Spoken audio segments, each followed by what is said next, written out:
Morning.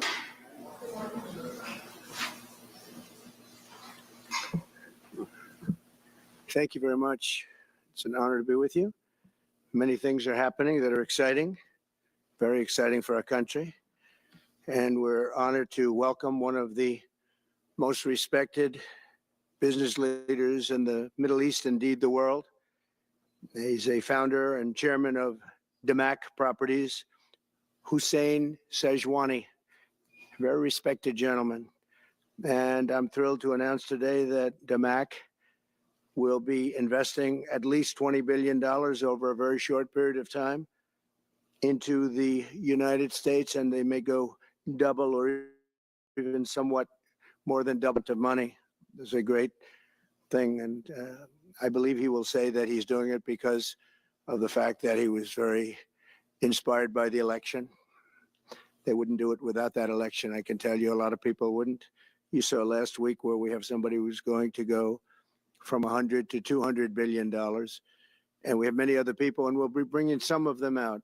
Some of them like to do it somewhat more quietly, and some don't. And they feel so strongly about the country that they want to let people know about it. But it's an honor to have such a great investor investing in our country. The investment will support massive new data centers across the Midwest, the Sun Belt area, and also to keep America on the cutting edge of technology and artificial intelligence. He's very big into the data centers, and that's going to be a very hot item in the coming years, as you know, with AI. In particular, the first phase of the project will be in Texas, Arizona, Oklahoma, Louisiana, Ohio, Illinois, Michigan, and Indiana, those places. And Hussein, I'd love you to come up and say a few words. Thank you very much. Thank you. Thank you. Thank you, Mr. President. It's been amazing news for me and my family when he was elected in November. We've been waiting 4 years to increase our investments in U.S. to a very large amount of money. We are a company operating in more than 20 countries around the world. We have delivered more than 45,000 luxury units and another 45,000 in the pipeline. In data center, we are in 10 countries around the world, in Asia, Europe, and Middle East. And we're very, very excited now with his leadership and his open strategy and policy to encourage businesses to come to US. For the last 4 years, we've been waiting for this moment. And we're planning to invest $20 billion and even more than that if the opportunity in the market allow us. But at the moment, we're planning $20 billion in data center, catering for the AI and cloud business for the hyperscalers. Fantastic. Thank you, Mr. Great President. honor. Thank you very much. So nice. And that man knows what he's doing. He knows. So, Hussein, we're going to work with you and make sure everything goes smoothly. We have powers that haven't really been used in terms of environmental. If you invest over $1 billion in the United States, we're going to give expedited reviews to everybody because everyone's afraid they're going to come in and get caught in the quagmire, which is very prevalent in the United States, unfortunately, the quagmire of environmental and various other regulations and rules. And I made it a point of telling people if you invest $1 billion or more, and we'll do this for people with far less too, but we guarantee it. We're going to move them quickly through the environmental process. Sometimes people held up 12, 13, 14, 15 years. I saw it with plants in Louisiana where I got it approved in literally a week. They were through the review in 1 week after spending 14 and a half years trying to get it, and they were going nowhere. It was a terrible thing. So I've been a victim of that myself over the years. And I think I know all the games and all the tricks that are played.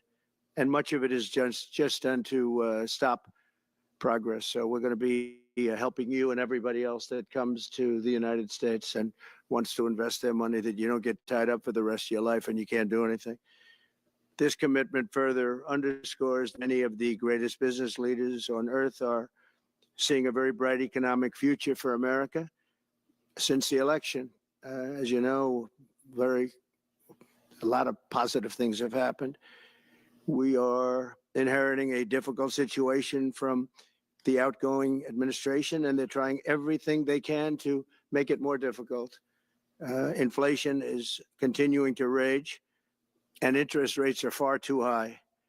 And I've been disappointed to see the Biden administration's attempt to block the reforms of the American people and that they voted for. We had a landslide election. We won every swing state. We won the popular vote by millions and millions of people. Nobody even knows how many people, millions. And they're still counting in some areas. You know, they're still counting the vote in some areas. Can you believe this? What a place. What a horrible place. One of the things we're going to do is we've got to fix the election so that we get honest counts and they get done by 10 o'clock in the evening or something thereabouts. They have places where they're still counting votes.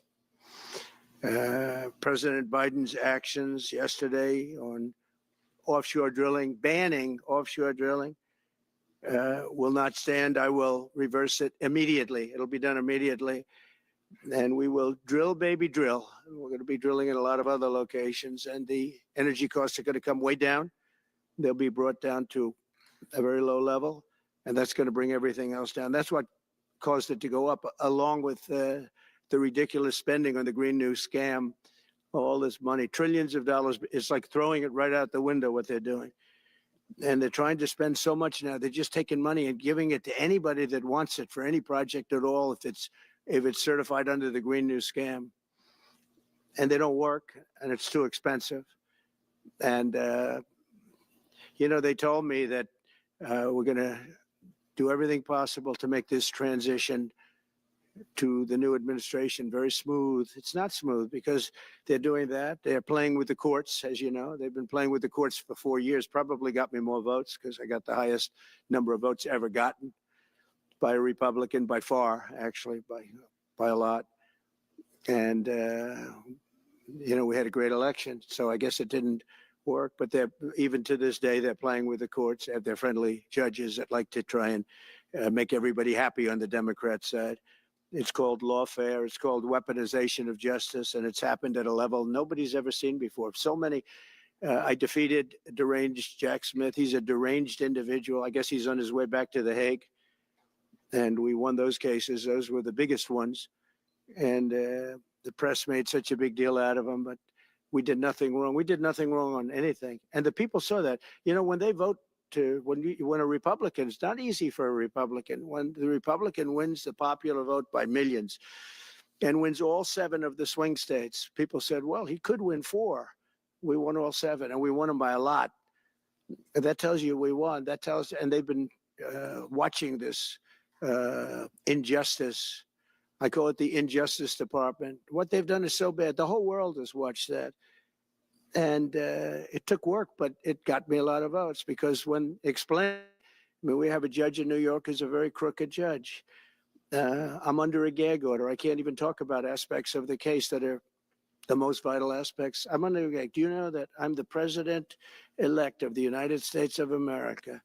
I'm a former very successful president. We had the greatest economy in the history of our country. We had borders that were sealed and beautiful. Everything was good. We had no wars. We defeated ISIS.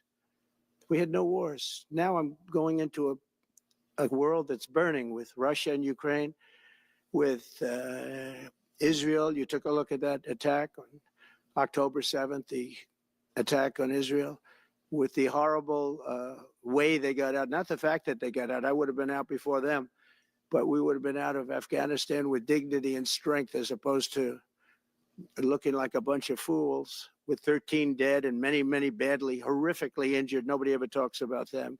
No arms, no legs. Nobody ever talks about them. The way they got out was outrageous, leaving billions of dollars of brand new military equipment that I bought in the hands of the Afghans and specifically the Taliban. It's the group. And we were doing very well. We would have been out. We would have been respected. I think it's one of the reasons it was so badly handled, that withdrawal where people are jumping onto airplanes, falling off the sides of airplanes when they're 3,000 feet in the air. And nobody's ever seen anything like that, the worst. And because of that, I think Russia went and attacked Ukraine. When they saw that, they said, these guys are incompetent. They don't know what they're doing. But we know what we're doing now. And that's going to all end. And we have a great military. I defeated ISIS. As you know, we're in no wars. I just finished a couple. And we got also our soldiers guarding Syria and Turkey. We're in the middle. We had 5,000 soldiers that would have been gobbled up with two armies. We had one army, 300,000. We had another one, 500,000 or 600,000, getting ready. We had 5,000 people in the middle. I said to a general, how do 5,000 people do in that case? And the general just looked at me and said, not well, sir, not well. And I took him out. And you know what happened? Nothing. I got criticized. I saved 5,000 lives, actually. And we did a great job, and we're going to do an even better job because now we have a tremendous amount of experience. We have people that I can rely on. But the 625 million acres, people can't realize that's like the whole ocean. Take an acre. An acre, you have a house on a half an acre, on a quarter of an acre, or an acre. If you have an acre, you have a big deal. Now you multiply that by 625 million acres. It's like, feels like the whole ocean. And that's our strength, People can say we manufacture, we don't manufacture. The thing we have oil and gas more than anybody in the world. And we're going to have more of it too. But they took away 625 million acres of offshore drilling.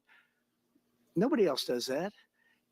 And they think they have it, but we'll put it back. I'm going to put it back on day one. I'm going to have it revoked on day one. We'll go immediately if we need to. I don't think we should have to go to the courts. But if we do have to go to the courts, they try to be sneaky. They go in and they sign. Remember, this is a man that said he wants the transition to be smooth. Well, you don't do the kind of things. You don't have a judge working real hard to try and embarrass you. Because I did nothing wrong. By the way, I did nothing, absolutely nothing wrong. If I did something wrong, I wouldn't be standing here right now because I've won all these cases. Nobody's ever won so many cases as I have against the Justice Department. I mean, Jack Smith had cases all over the place. People were being subpoenaed. Lives were being ruined. They were spending everything they had, money. We were helping them out. We had to. They were subpoenaing people that had no idea what they were even talking about. That's a sick group of people. And it was all to influence the election. It was all a fight against a political opponent. We've never had that in this country. We have had that in certain countries. We've had that in third-tier countries. We've had that in banana republics, but we've never had that in a place like the United States. I don't even know if it's been on a small level. I'm sure it has been on a small level, but this was the largest level ever. They brought this moron out of The Hague. He's a mean guy. He's a mean, nasty guy. His picture was perfect because you look at his picture, you say, that's a bad guy with his robe, his purple robe. And he executes people. He shouldn't be allowed to execute people because he'll execute everybody. He's a nut job. But we won all of those cases with him. And I don't know the judge in Florida, but we had a brilliant judge in Florida that saw right through it. And we won the case. She was a brilliant judge with great courage. The left, as we call them, the radical left, they have a way, they play the ref, and they play it very hard. They play the ref. They go and say horrible things about judges and prosecutors. And some judges and prosecutors say, look, the only way I'm going to get these people off my back is to give victory to them. They're playing the ref. I think it's illegal what they do. It's almost like talking. It's worse than talking to a judge. But the judge in Florida, Judge Cannon, was brilliant and tough, and she didn't stand for it. And I don't know her. And never met her until the case, and I don't believe I said even one word to her. But she was very, very strong and very, very brilliant. And her opinion was so brilliant that they dropped their appeal. They couldn't beat the appeal. So that's what we're up against. So they say we're going to have a smooth transition. All they do is talk. It's all talk. Everything they do is talk. We're going to have a smooth transition. And then they take 625 million acres and they essentially landmark it so you can't ever drill there again. Well, we're going to be drilling soon. We're going to be opening up Anwar. We're going to be doing all sorts of things that nobody ever thought was even possible. But remember and just to get off the subject, because I couldn't believe it when I heard it yesterday. I couldn't believe the size of it. I mean, you put down a map and put this up, it's just massive. And remember that that's worth probably, I mean, I've had estimates, 40 to 50 trillion dollars. That's more than our national debt. Essentially, he's thrown it away. He's thrown it away. He's taken 50 trillion dollars. So if we owe 35 trillion, he's taken $50 trillion of value and thrown it right out the window. We can't do that. Nobody can do that. One other thing he did yesterday, which was in many ways worse, it's hard to believe it can be worse. He wants all gas heaters out of your homes and apartments. He wants them to be replaced by essentially electric heaters. I don't know what it is with electric. This guy loves electric. We're going to be ending the electric car mandate quickly, by the way. This guy loves electric. And we don't have enough electricity. And then we have AI where we need more. And he wants everybody to have an electric heater instead of a gas heater. Gas heater is much less expensive. The heat is much better. It's a much better heat. As the expression goes, you don't itch. Does anybody have a heater where you go and you're scratching? And that's what they want you to have. They don't want you to have gas where you don't have the problems of the electric. And the source is plentiful. They're much cheaper to operate. They're much better. They work much better. They look much better. 60% of homes and apartments have gas heaters. He wants them all removed quickly. These people are crazy. There's something wrong with them. There's something wrong with them. They also want to go back, and they have already started that, to when you buy a faucet, no water comes out because they want to preserve. Even in areas that have so much water, you don't know what to do. It's called rain. Comes down from heaven, and they want to do no water comes out of the shower. It goes drip, drip, drip. So what happens? You're in the shower 10 times as long. You know, no water comes out of the faucet. You want to wash your hands. They want to go back to even stronger than what they have right now. As you know, I ended that policy. You can have all the water you want. Makes no difference. It comes weird, especially in certain areas. We have so much water, we don't know what to do with it. But these are all things. They want very, very little water to go into your dishwasher, almost none. And you know what people do? They just keep pressing, keep it going. They end up using more water.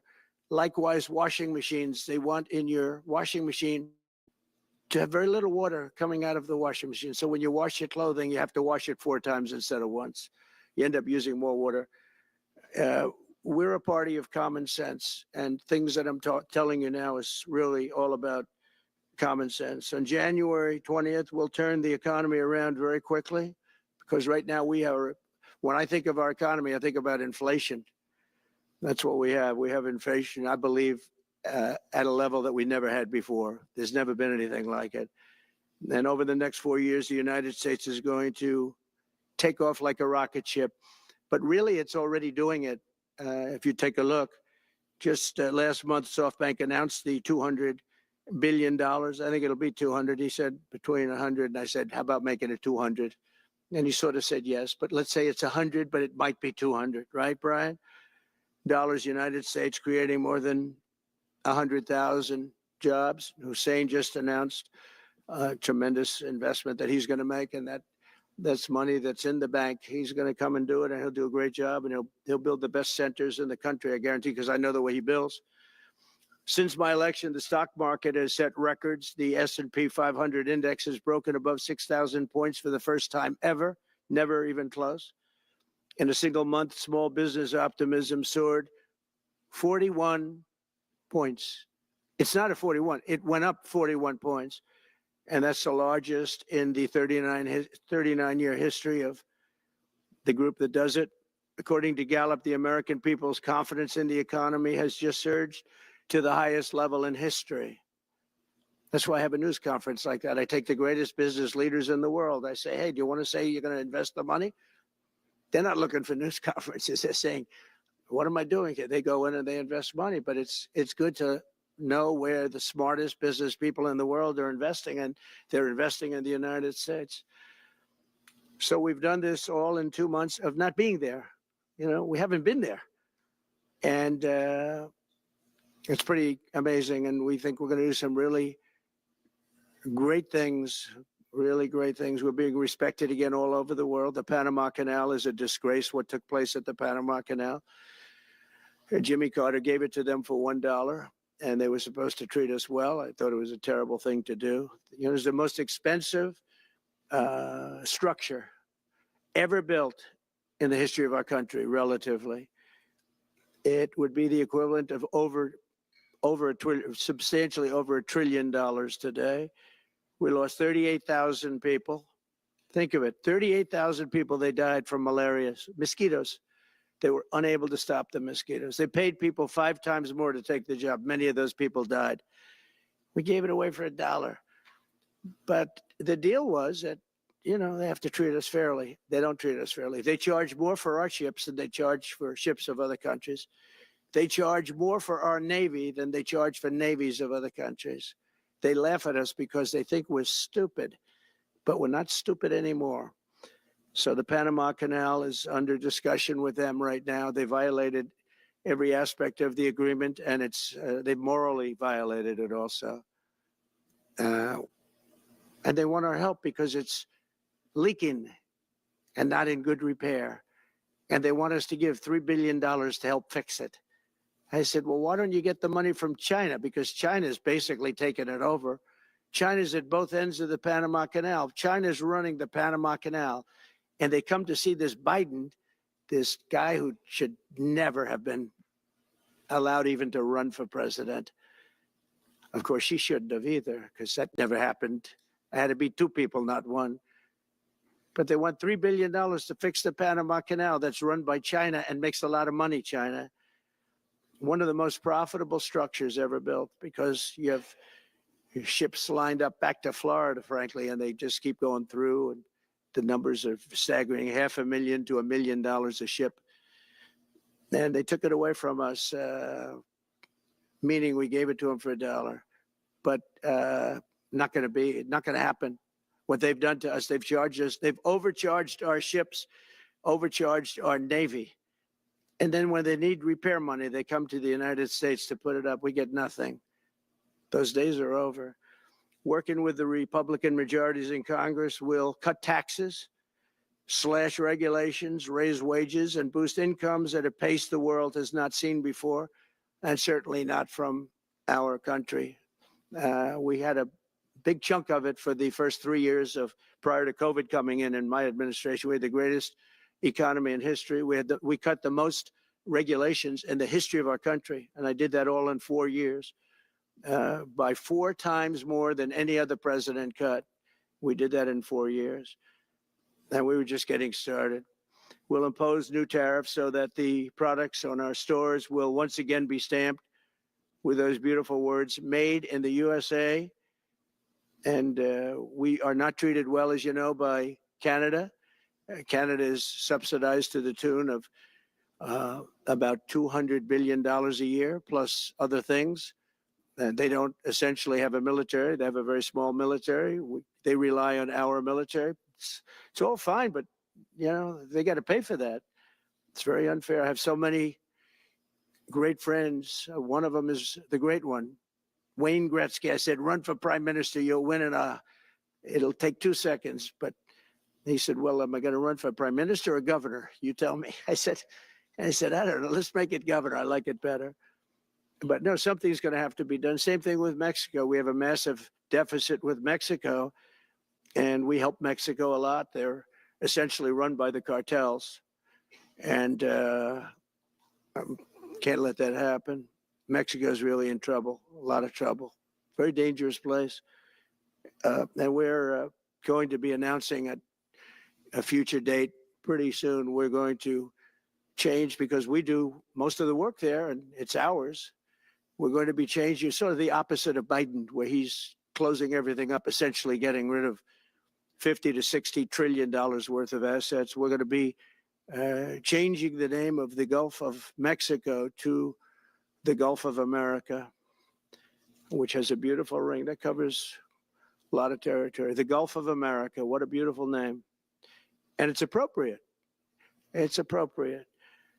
And Mexico has to stop allowing millions of people to pour into our country. They can stop them. And we're going to put very serious tariffs on Mexico and Canada, because Canada, they come through Canada too. And the drugs that are coming through are at record numbers, record numbers. So we're going to make up for that by putting tariffs on Mexico and Canada, substantial tariffs. Then we want to get along with everybody, but you know, they have to, it takes two to tango. We're approaching the dawn of America's golden age. It's going to be a golden age for America. We have things that nobody else has. We have more natural resources. We have, number one, nobody knew that until I came along. I made us number one. We were number three. I made us number one in a very short period of time in drilling. And you know, you can talk about windmills. They litter our country. They're littered all over our country, like dropping paper, like dropping garbage in a field. And that's what happens to them, because in a period of time, they turn to garbage. Most expensive energy ever. They only work if you get subsidy. The only people that want them are the people that are getting rich off windmills, massive subsidies from the US government. And it's the most expensive energy there is. It's many, many times more expensive than clean natural gas.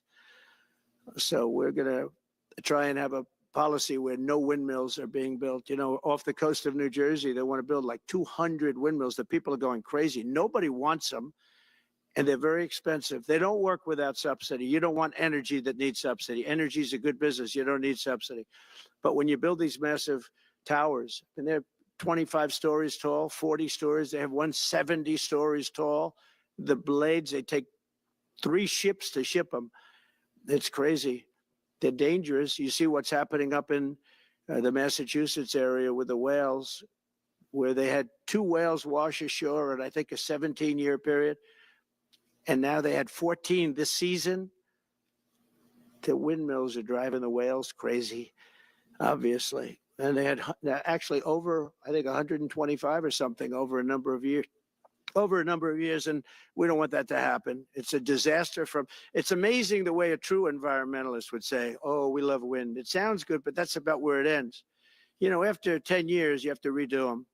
And what happens is they don't do that. They let them stand and they rust, and they say, because of the environment, I'm not a believer in this, but they say you can, because it's a certain fiberglass, that the blades cannot be buried in earth, that's an environment. So what do you do with them? What do you do with them? And I don't know if you've ever gone to Palm Springs, California, or any of these places where you have long-term windmills standing. They're a disaster. They're rusting, rotting, closed, falling down.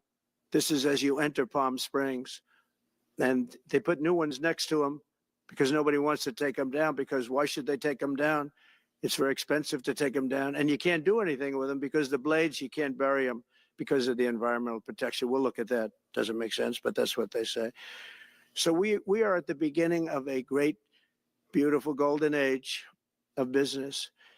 And I think we're also at a golden age of common sense, because everything I'm saying to you, from a simple water faucet that doesn't allow water to come out appropriately, to all of the other elements of what we do and what we're going to do, to take 50 to 60 trillion dollars off our country's balance sheet, because some man that has no idea what he's doing, has no idea. You know it, I know it, the Democrats know it. What they did is a crime by allowing that to happen.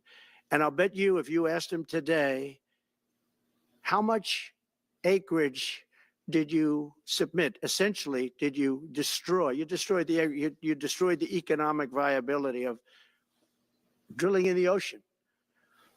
And with AI coming along and all, you know, a lot of people don't realize that AI is going to be a big thing, but you'll need double the electricity at least that we have right now. So right now we produce electricity for many, many different things. AI is a very big deal in terms of the future. China is already building electric facilities, big, bold electric facilities. And you know how they're being fired up? With coal. They're being fired up with coal. And we're going to build bigger and better ones. People like Hussein that are doing the same thing as he is. I'll bet they don't do it as well, because I know how he does it, but they're doing A lot of things, the problem is they can't get their permits because I say build the plant with the building. So with the structure, build the plant, because if you go into grids are old. So they said, that's a great idea. In other words, build your electric facility alongside of your plant. And you could have extra output if you want, because once you build it, you can make it larger pretty inexpensively. You could have extra output, which you'll sell to the public, but build it with the plant, and people are loving that idea. So we're going to have a lot of fun making America great again, and it's going to happen, I think, very, very quickly. It's already happened. So I would say this, and this has been pretty openly reported by the news. There's never been anything like what's happened in the list since we won the election. Couple of months since we won the election, the whole perception of the whole world is different. People from other countries have called me. They said, thank you. Thank you. The perception of the whole world is different. We're going to have to settle some big problems that are going on right now. We're going to have to settle up with Russia, Ukraine. That's a disaster. I look at numbers every week, the number of people being killed in that war. People don't know, mostly soldiers now. But the towns have been obliterated. This was a Biden fiasco that that should have never happened. If we had a real president, if we had a president that knew what he was doing, Russia would have never, ever gone in. But they did go in, and we have a mess. The cities are all blown up. The people have largely left. And the soldiers are killing each other at levels that haven't been seen since the Second World War. So we'll have to get that one straightened out, too. That's a tough one. Much tougher than it would have been before it started, I can tell you that. The deal could have been made just by an average deal maker. Deal could have been made on that. So thank you all for coming. We'll take a couple of questions. Yeah. Go ahead, please. President, thank you. Wanted to touch on the world on fire that you mentioned, but let's start, if we could, with your references to Greenland and Panama Canal, so forth. Can you assure the world that as you try to get control of these areas, you are not going to use military or economic coercion? No. And can you tell us a little bit about what your plan is? Are you going to negotiate a new treaty? Are you going to ask the Canadians to hold the vote? What is the strategy? Yeah, I can't assure you, you're talking about Panama and Greenland. No, I can't assure you on either of those two. But I can say this, we need them for economic security. The Panama Canal was built for our military. I'm not going to commit to that now. It might be that you'll have to do something. Look, the Panama Canal is vital to our country. It's being operated by China. And we gave the Panama Canal to Panama. We didn't give it to China. And they've abused it. They've abused that gift. It should have never been made, by the way. Giving the Panama Canal is why Jimmy Carter lost the election, in my opinion, more so maybe than the hostages. The hostages were a big deal. But if you remember, and nobody wants to talk about the Panama Canal now because, it's inappropriate, I guess, but because it's a bad part of the Carter legacy. But he was a good man. Look, he was a good man. I knew him a little bit, and he was a very fine person, but that was a big mistake. Giving the Panama Canal to Panama was a very big mistake. We lost 38,000 people. It cost us the equivalent of $1 trillion, maybe more than that. Probably the most expensive, they say it was the most expensive structure, if we call it a structure, which I guess you can, ever built. And giving that away was a horrible thing. And I believe that's why Jimmy Carter lost the election, even more so than the hostages. Those two things. Follow up on Ukraine and Iran, the two negotiations you'll be heading into. On Ukraine, you said just before it's a lot more complicated now. Much more complicated. Do you believe... Because it would have never started. Right, but it has started. Well, not only started, the cities are largely knocked down. So they're like what you got. At this point, to hold on to leverage in dealing with President Putin, would you make a commitment to the Ukrainians that you will keep supporting them during the negotiations? Well, I wouldn't tell you if that were the case. Would you make a commitment to provide a security guarantee if they do enter into an armistice or a ceasefire along the lines that the French and the Germans? So, a big part of the problem was Russia for many, many years, long before Putin said you could never have NATO involved with Ukraine. Now, they've said that. That's been like written in stone. And somewhere along the line, Biden said, no, they should be able to join NATO. Well, then Russia has somebody right on their doorstep, and I could understand their feeling about that. But there were a lot of mistakes made in that negotiation. And when I heard the way that Biden was negotiating, I said, you're going to end up in a war. And it turned out to be a very bad war. And it could escalate. That war could escalate to be much worse than it is right now. They can never join NATO. Well, my view is that it was always understood. In fact, I believe that they had a deal and then Biden broke it. They had a deal which would have been a satisfactory deal to Ukraine and everybody else, but that Biden said, no, you have to be able to join NATO. And that's always been, and nobody knows more about NATO than I. You know, years ago when I first started this, I didn't know too much about NATO, but I got it right anyway. I said, they're taking advantage. I'm the one that got, and the Secretary General was here, as you know, 2 weeks ago, saying that if it weren't for me, NATO wouldn't even exist right now, because I raised from countries that weren't paying their bills. At that time, 28 countries, 20 of them were not paying their bills, 21 to be exact.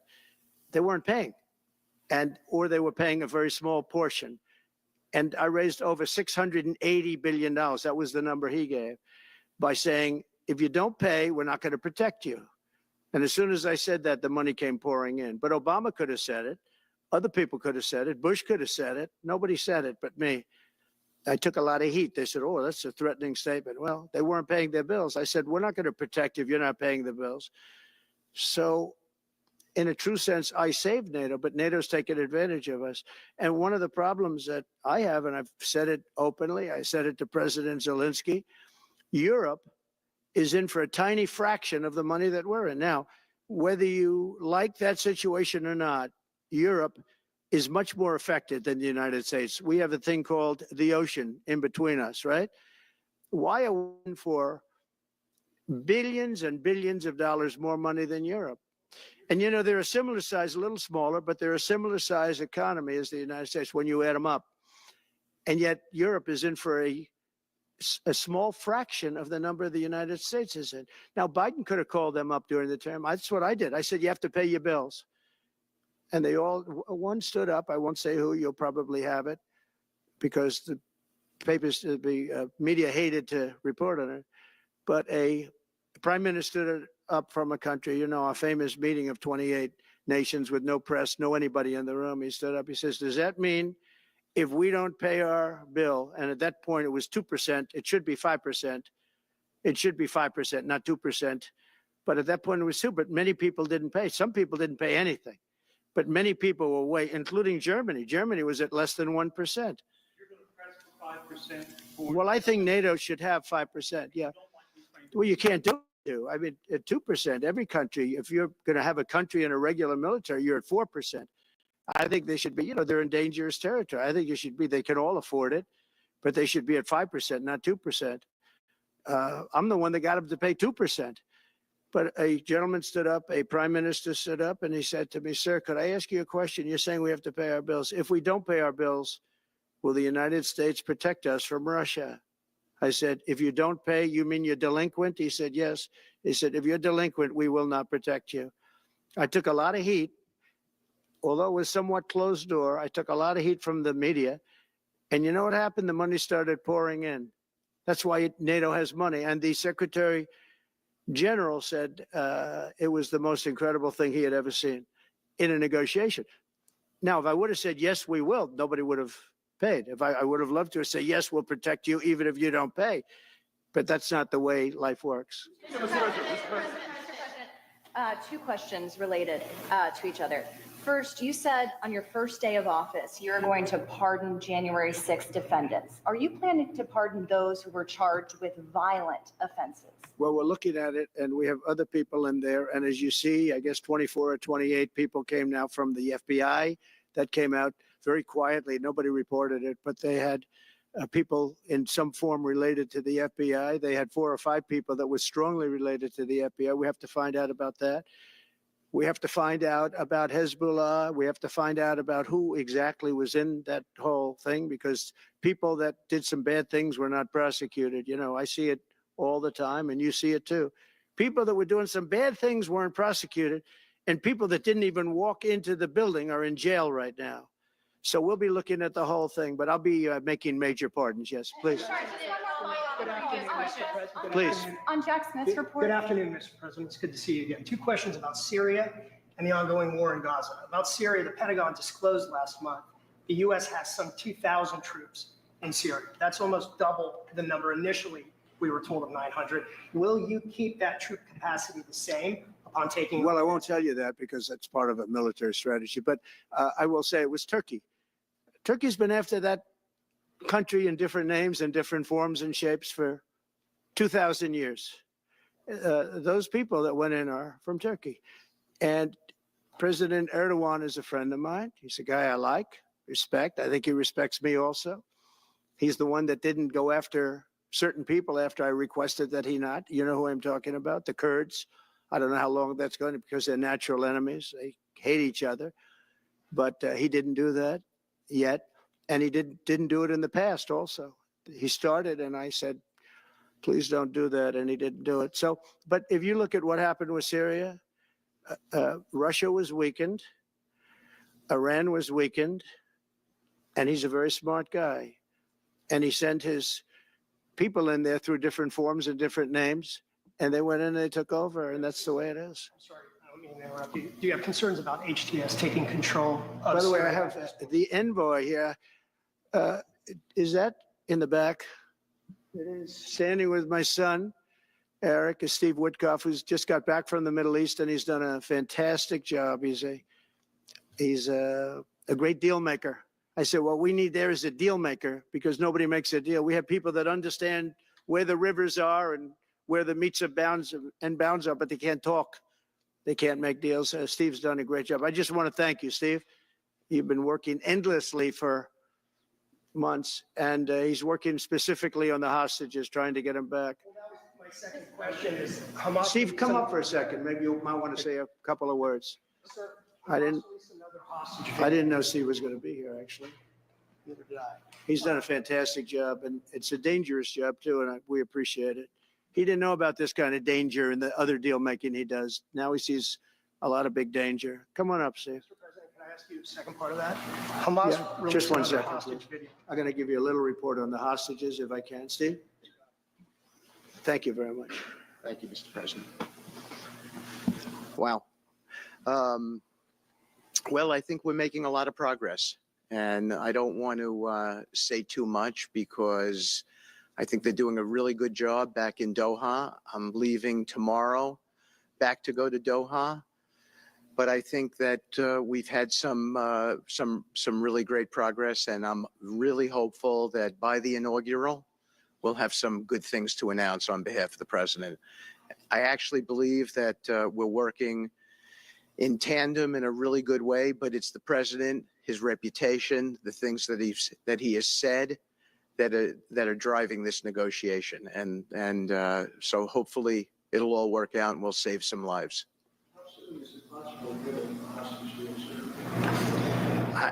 I believe we've been on the verge of it. I don't want to discuss sort of what's delayed it. There's no point to be negative in any way. But I think it's the president, his stature, what he said he expects, the red lines he's put out there. That's driving this negotiation. I'm going back probably either this evening or tomorrow night.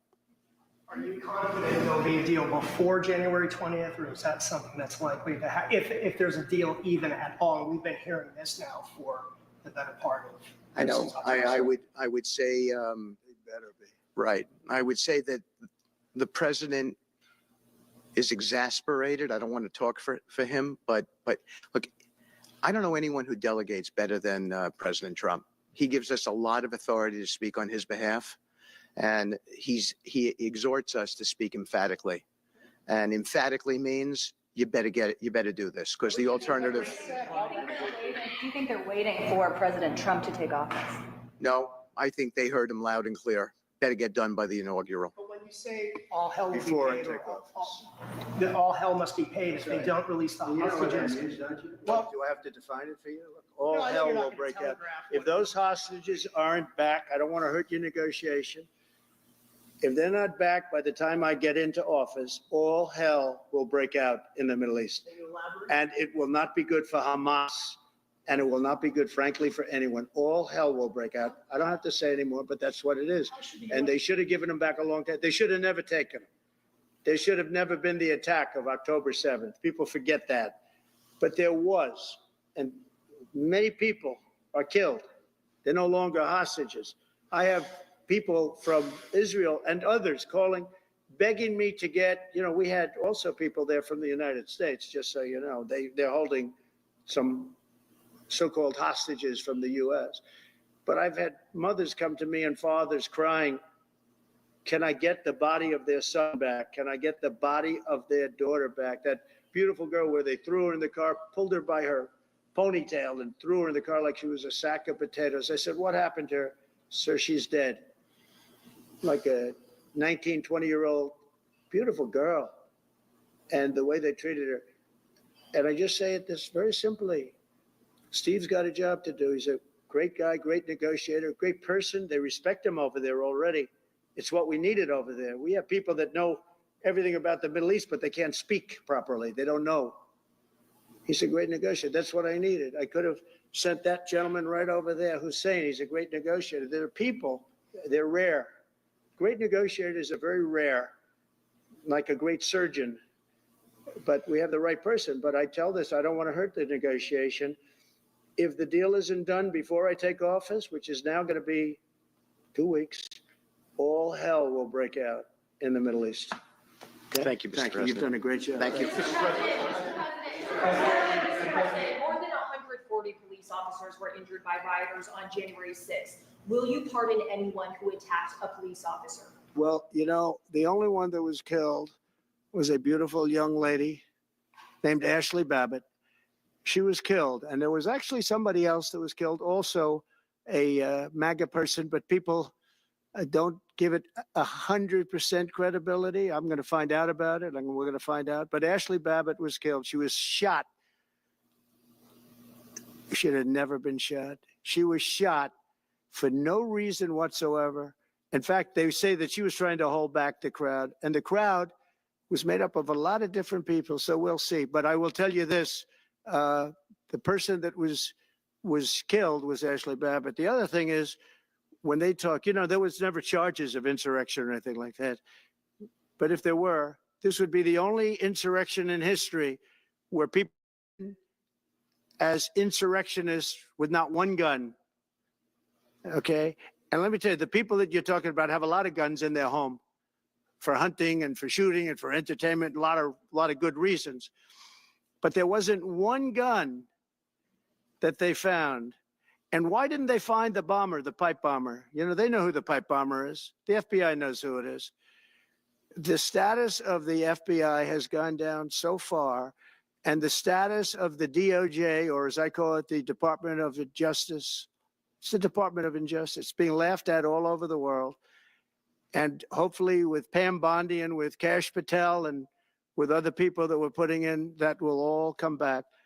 If you do a poll in the FBI, I guarantee I'm at like 90% with the agents of the FBI, but they have hurt that incredible place. Law enforcement, I mean, you think of the FBI, they raided this house. By the way, they could have told me, could I see this? I would have given them, I actually told them, come in anytime you want. You can see anything. They raided the house and the case was dismissed. And now I'm in litigation. I'm suing them for doing that. And I feel so badly doing it. I'm the president of the United States and I'm suing the United States, but I'm suing them for other things too. The FBI has gone so, its reputation has been so horribly hurt between Comey, who is the worst, and all of the others. What's happened to the FBI is, and we're going to make it great again. We're going to make the FBI great again. We're going to make the Department of Justice fair and strong, but fair again, because all they did was attack me because I'm their political opponent. And that includes with local judges like Marchand. You ought to find out. Ask them, why do I have a gag order where I'm not allowed to speak? Think of it. I'm the president of the United States and I'm not allowed to speak. Why? because if I did speak, people would understand the scam. It's a scam. And we have very dishonest judges, and New York judges are very bad. We had one that valued this house at $18 million because it was good for their case. He actually valued that chandelier is worth more than $18 million. He valued this house as $18 million. And we have another one who was so nasty, so horrible, such a brute, a most vicious, vile person. And these are New York judges. But we've won most of the cases, so we're very happy about that. Please. Back on Greenland, your position is clear, but have you directed your staff to take these specific actions to draw plans? And can you elaborate again? You didn't rule out military coercion.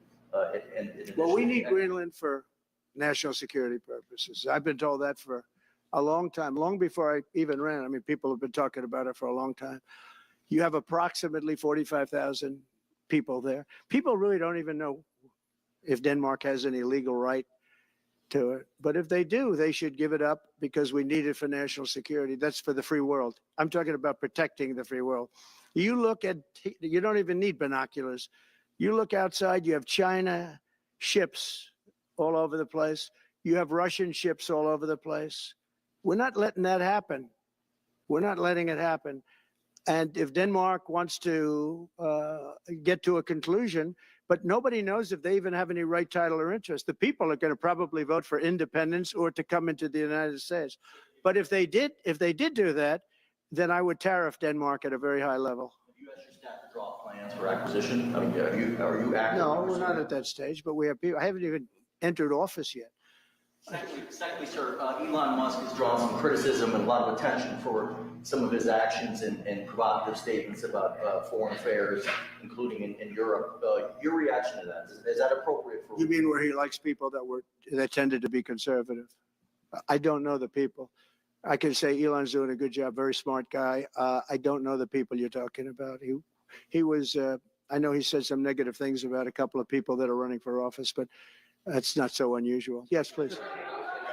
I wanted to ask you about Ukraine and Putin. How soon do you anticipate going to meet with Putin to discuss the Ukraine situation? Well, I can't tell you that, but I know that Putin would like to meet. I don't think it's appropriate that I meet until after the 20th, which I hate because, every day many young people are being killed, soldiers. The land is very flat. And hundreds of thousands of soldiers many hundreds of thousands from each side are dead. And they're laying in fields all over the place. Nobody to even collect. There's landmines all over. It's a disaster. But it's very flat. It's great. It's farmland. And it's very, very flat. And the only thing that stops a bullet is the human body. And the human body is stopping a lot of bullets. Conversation within the first 3 to 6 I hope to have 6 months. First 3 to 6 No, months. I hope long before 6 months. Look, Russia's losing a lot of young people, and so is Ukraine. And it should have never been started. That's a war that should have never happened. I guarantee you, if I were president, that war would have never happened. Who would you like to nominate to replace Michael Barr as vice chair of the military? I'll be announcing somebody. If we were to work under the assumption that you're serious about making Canada 51st state of the United States, the leader of the Conservative Party in Canada said, under no circumstance will it ever be the 51st state. Maybe he won't win, but maybe he will. I don't. You had suggested. Listen, I don't care what he says. Sir, real fast, you said you were considering military force to acquire Panama and Greenland. Are you also considering military force to annex and acquire Canada? No, economic force, because Canada and the United States, that would really be something. You get rid of that artificially drawn line and you take a look at what that looks like. And it would also be much better for national security. Don't forget, we basically protect Canada. But here's the problem with Canada. So many friends up there. I love the Canadian people. They're great. But we're spending hundreds of billions a year to protect it. We're spending hundreds of billions a year to take care of Canada. We lose in trade deficits. We're losing massive. We don't need their cars. They make 20% of our cars. We don't need that. I'd rather make them in Detroit. We don't need the cars. We don't need their lumber. We have massive fields of lumber. We don't need their lumber. we have to unrestrict them because stupid people put, restrictions on, but I can do that with an executive order. We don't need anything they have. We don't need their dairy products. We have more than they have. We don't need anything. So why are we losing $200 billion a year and more to protect Canada? And I said that to, as I called him, Governor Trudeau. I said, listen, what would happen if we didn't subsidize you, if we didn't, because we give them a lot of money. We help them. As an example, we're buying icebreakers, and Canada wants to join us in the buying of icebreakers. I said, we don't really want to have a partner in the buying of icebreakers. We don't need a partner. But Gives the U.S. the right to lay claim to us. no right. Nope, no right. Here's what we have. We have a right not to help them with their financial difficulties because we owe $36 trillion too. We're going to start knocking it out pretty fast, but we're going to be able to do it because of energy and other things. But no right. No right. But why are we supporting a country 200 billion plus a year? Our military is at their disposal. All of these other things, they should be a state. That's why I told Trudeau when he came down, I said, what would happen if we didn't do it? He said Canada would dissolve. Canada wouldn't be able to function if we didn't take their 20% of our car market. They send us hundreds of thousands of cars. They make a lot of money with that.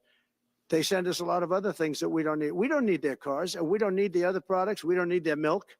We got a lot of milk. We got a lot of everything, and we don't need any of it. So I said to him, well, why are we doing it? He said, I don't really know. He was unable to answer the question, but I can answer it. We're doing it because of habit, and we're doing it because we like our neighbors, and we've been good neighbors, but we can't do it forever, and it's a tremendous amount of money. And why should we have a $200 billion deficit and add on to that many, many other things that we give them in terms of subsidy? And I said, that's okay to have if you're a state. But if you're another country, we don't want to have it. We're not going to have it with European Union either. The European Union, we have a trade deficit of $350 billion. They don't take our cars. They don't take our farm product. They don't take anything. And so we're not going to have it with them either. Brian, go ahead. Yes. Happy New Year, by the way. Thank you. We have some breaking news. You may not be aware of this, but it looks like Canada has blocked the DOJ from releasing the Smith's report until further court proceedings. Get your thoughts on Wow, that. that's a big story. Yeah. So if I get it right, the fake witch hunt started by the DOJ having to do with books and records, and Biden had many more, and he wasn't protected by the Presidential Records Act. I was. But all of that fake stuff that took the lives of people, I mean, literally destroyed people. People are destroyed because of what they did, destroyed. But we got to be president. But Biden did it for 40 years. He did it when he was a senator. That was illegal. And they ruled it was illegal. How about that? They said, it's illegal, but he's unfit to stand trial. So he can stand and be president of the United States, but the prosecutor found that he's unfit for trial. I was going to use that as a major talking point, but I never got to use it because all of a sudden I had a new candidate who was also sort of unfit to stand trial, right?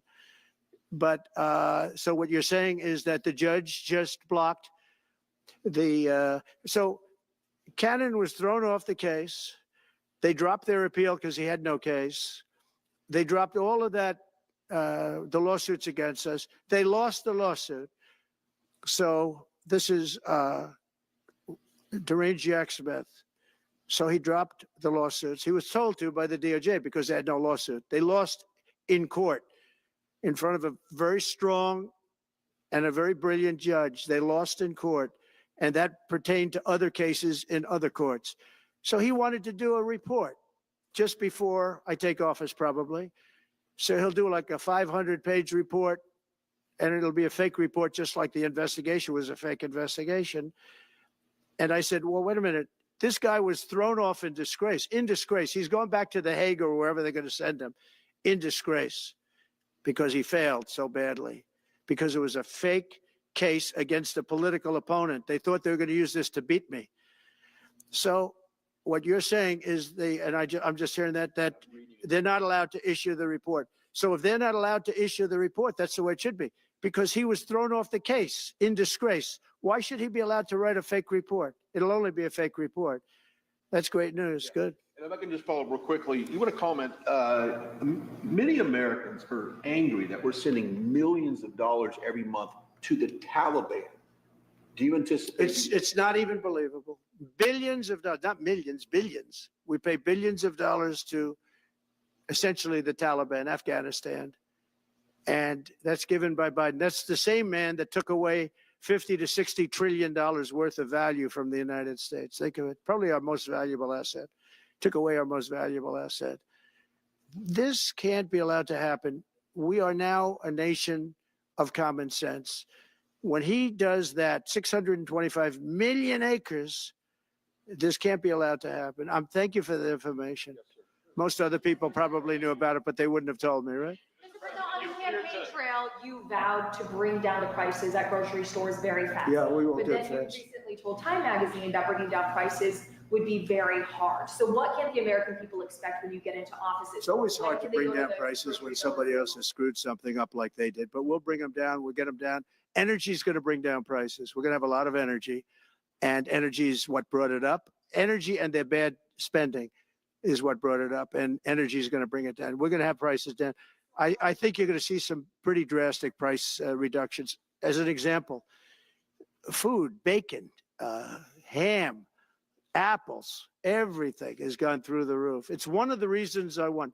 So as you know, I said it, inflation was one of the reasons I won, but I think the biggest reason I won was the fact that they are allowing prisoners to come into our country.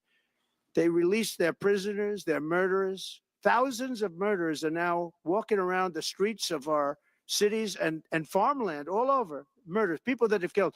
Many, 32% have killed more than one person. They released them from their jails, their prisons, and their mental institutions and insane asylums into our country. I believe that's the reason we got such a large vote. All right, maybe one or two more questions. Yeah, please, go ahead. Go ahead, you go. Sir, can you, President Carter is laying in state today in Washington. You had some harsh words for him about the Panama Canal. Is there any disconnect there? Do you feel a little bit bad about doing that on this day? No, I liked him as a man. I disagreed with his policy. So, hey, he thought giving away the Panama Canal was a good thing. I think it cost him the election. That and the hostages. I actually think that was a bigger factor because that's a deal that just should not have been made. But again, this was a question that was asked of me. I didn't bring it up. I didn't want to bring up the Panama Canal because of Jimmy Carter's death. But people don't bring it up. But, you know, you and other people have asked me about it. No, it's a deal that I was very strongly against. I was a young guy when this took place. But just why would we spend all of that money, lose 38,000 people to malaria, the mosquito? They were dying. It was horrible what was happening. They paid them 4 times more than they would make in the United States. But they knew they were going to go over there and die. And they died in the jungles of malaria. There was nothing we could do to stop it. 38,000, and then we gave it away for $1. Getting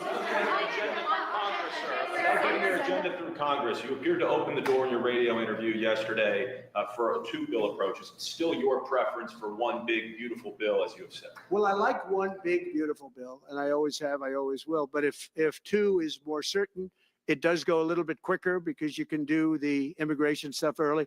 Now, you have to understand, for immigration and for the wall, we won the case on the wall. You know, they tried to sell the wall for 5 cents on the dollar, by the way. And we had, fortunately, a judge that stopped that. But they were already discarding the wall. And 5 cents on the dollar. And you know what they were doing? They were calling us up and saying, we'll sell it back to you at 200 cents. In other words, double what we paid for it. So they were going to buy it from this guy for 5 cents on the dollar. They were making deals. And fortunately, we had a very smart judge that stopped it cold. I think he called for an investigation too, and he should. But think of it. They were selling the wall that was exactly the wall that the Border Patrol wanted. That was designed by them. Steel, concrete, rebar, exactly as they want. Very, very heavy steel, very powerful steel, hard to cut. Very, very heavy 7,000-pound concrete, which is a very strong concrete. Everything was top of the line. Very expensive, would be double what we paid for it then 6 years ago. But let me just tell you, They were selling it for 5 cents on the dollar to people. And those people were calling us, asking us to pay them 200 cents because it's a good deal because we can have it immediately. And you know what immediately is? Just leave it in place. No, the papers haven't written that though. That deal is like all the other things that these people do. These people either hate our country or they're very stupid. And I don't believe they're stupid because nobody can cheat on elections like they cheat and be stupid. They either hate our country or they're stupid. So remember what I said, because nobody wants to report it. They were selling the wall for 5 cents on the dollar and trying to resell it back to us for 200 cents or less, but for 200 cents on the dollar. That's a nice return. Today announced that it will stop putting fact checks on the posts on its website. And Meta said today it would stop putting fact checks on its website and instead allow community. Well, I watched their news conference and I thought it was a very good news conference. I think they've come a long way. Meta, Facebook. I think they've come a long way. I watched it. The man was very impressive. I watched it on Fox. I'm not allowed to say that. Say it? Do you think he's directly responding to the threats that you have made to him in the past? Probably. Yeah, probably. The last time you were here, you were asked a question about the U.S. possibly launching a preemptive strike on Iran. You said you wouldn't answer that question. On who? Obviously, on Iran. The U.S. launching a preemptive strike on Iran's nuclear facilities. And I said, I don't talk about it. It's a military strategy. But it is a legitimate question. It's something that. Well, it's not really, because only a stupid person would answer it. Look, it's a military strategy, and I'm not answering your questions on military strategy. All right, one more. Brian, go ahead. Brian. Could you give us a preview of what you might be talking to leaders of Congress who are expected to come here in the next couple of days? And you've got a very supportive Congress behind you. Yeah, they're great. So we have a wonderful Republican Congress. We have a leader that I have a lot of confidence in. I think he's going to be hopefully a great leader, a great speaker. And we have a leader, by the way, in the Senate, I think has been great. John Thune has been doing a fantastic job. But it goes through the House first. And the question is whether or not we do the two bills or one bill. And, look, I can live either way. I like the idea of the one big bill, but I can live either way. But they'll be coming down. The senators also will be coming down. And then ultimately we'll be meeting in the White House in a few weeks. But right now, this is the winter season. They sort of call this the winter White House. It was built, I don't know if you know this, Marjorie Meriwether Post and E.F. Hutton built this. It was the greatest of all the estates in our country. And I saved it, and I got a lot of credit for saving it. Most of these big, great houses have been knocked down in Palm Beach, just about all of them, actually. And they, you'd build 10 mansions on one site, but we saved it. But this was built as the Southern White House, and she gave it to the government. And by the way, Jimmy Carter gave it back. He said it's too expensive for the United States. So I didn't realize that. Real quick, I was just told. Actually, Jimmy Carter, Nixon was through Watergate. He came down. Nixon came here once. And he thought it was incredible, but he had a thing called Watergate, if anybody remembers that. And so he had other things on his mind, to put it mildly. And Jimmy Carter felt that it was too extravagant for the country. So for me, he gave it back to the foundation, and I bought it from the foundation. On reconciliation, some Republicans saying in trade for a massive bill that you and they share the interest in, they want to see big spending cuts. Do you agree with that? Well, I'm okay with spending cuts. I like spending cuts. I'm on the record for spending cuts. And the debt ceiling was given to us. It shouldn't have been, but it was put in our lap. And what I want in terms of debt ceiling isn't the ceiling. I just don't want to see a default. That's all I want. I never talked about spending more money necessarily than all I want to see is no default, because nobody knows what would happen if there was a default. It could be 1929 and it could be nothing, but that was put into our lap and it shouldn't have been, but it was. And so we'll handle it. But debt ceiling is not about raising a lot of money. It's really just about extending it. I just want to see an extension. Sir, on immigration, How much can you do by executive order? Are you planning to do on executive order when it comes to immigration? And how much do you want Congress to tackle this issue? And also on day one. Well, I had the what safest executive border orders are in the you history of our planning? country by far. You remember the famous chart that I brought down. I love that chart very much for a lot of reasons. But I have the safest border by far in the history of our country. And when I took it over, it was a mess. Nothing like it is now. This is 10 times worse. I got elected because of the border the first time. And I think I got elected largely because of the border the third time. And the second time I did equally well. Well, not as well as the last time, but I did very well. And I will say, this was too big to rig. You know the expression? Too big to rig. They couldn't do it. They tried, but they couldn't do it. I didn't get very much from Congress at all. I just said that we're being invaded, and I took the money out of the military. Much of the wall, I built over 500 miles of wall. Much of that wall was built through money that I put into the military. We took it out because we couldn't get things from Congress in those days, and we took it out. And that wall was built largely with money coming from the military. So very simple. I went to the military. I said, our country is being invaded by very similar, nothing like what's invading our country now. They weren't releasing prisons into our country, and they weren't releasing mental institutions in, but some bad dudes were coming in, right? And I said, our country is being invaded. And I took that money largely from the military. I was sued 9 times by the Democrats in Congress, and I won all those suits. And we ended up building 571 miles of wall. Once that wall was built, they start going around it. So we're going to add another 200. That would have been up in 3 weeks. And then we had a very unfortunate election result. And they said, we don't want to put it up. We'll sell it. And they started selling it for 5 cents on the dollar. What a second. So we'll do this again. I just want to thank everybody very much. I'm just telling you, this will be the golden age of America. This is the golden age of America. We're going to have a great country again. We're a country right now under siege. We have so many different problems, and nobody respects us overseas, but now they do. The Italian prime minister, as you know, came here the other night, just flew in and flew out. She wanted to see me. And great respect is being shown when I went to the cathedral in France. Great respect was shown by the prime minister, the president, by everybody. France was, and by the way, I have to say they did a great job in the cathedral. But great respect is being shown to our country again. And we have a great country, but we have to run it properly. It's going to be run properly. We want to get back those hostages for Israel and for us. You know, we do have people that are hostages being held. And I'll just say it again. If this deal's not done with the people representing our nation, by the time I get to office, all hell is going to break out. Thank you very much. Thank you. Ukraine-Russia war before you take office. Can you clarify what you mean by military force in the Panama Canal?